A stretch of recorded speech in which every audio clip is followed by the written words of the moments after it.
Ailene Tisser from Swim Angelfish is joining us right now to talk about their very special swim program that is dedicated to kids who may not learn how to swim like the average child. And I love that you guys do this. And Ailene, I want to talk to you first about how you got started in this. Yeah, so I'm a physical therapist by trade. My partner, Cindy Friedman's an occupational therapist, and we were always working in the water doing aquatic therapy. When we would try to send our clients to swim programs when they were ready to learn to swim, no one was equipped to really understand the underlying problem they were having with learning to swim.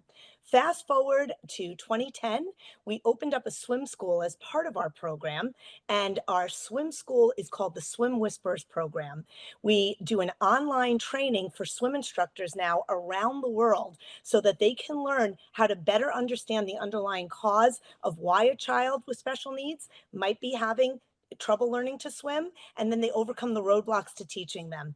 So there's a big need. The drowning is the leading cause of death for individuals with autism, and the time is now for people to really understand how to best work with these children.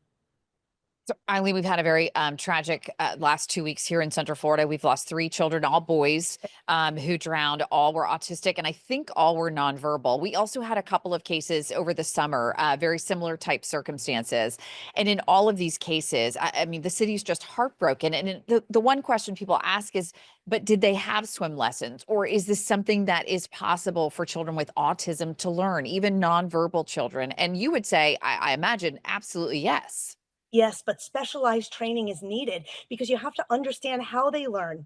You can't just say they can't learn. You have to say, what can I be doing differently to teach them? So at Swim Angelfish, if you go to the homepage of our website, there's an adaptive free resource tab with a water safety toolkit specific to children with autism. And their parents will learn safe rituals and routines to even do before they go in the bath or go near any body of water. And if you practice these skills, at home, in your swim lessons, in the community, you will prevent some of this fatal drowning. It's heartbreaking, and I'm so sorry to hear what your community is going through.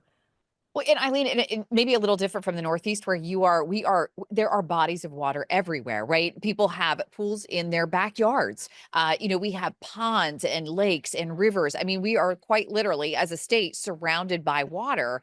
But I imagine you would say, no matter where you are in the country, it's important because usually children with autism are attracted to water. That's right. A lot of times, children with autism have self regulation problems, organizing their body, and they can be impulsive. So, combine impulsivity with being attracted to water, with being nonverbal. You see water, you run, and you jump in.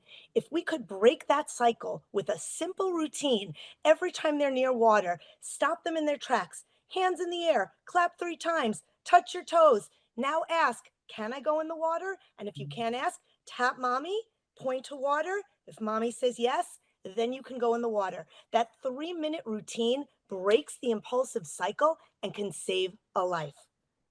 So, Eileen, if you live in Florida and you're seeing this interview and you have an autistic child, it doesn't have to just be a child with autism. It can be any number of issues that may prevent them from having a successful swim lesson, maybe with someone else.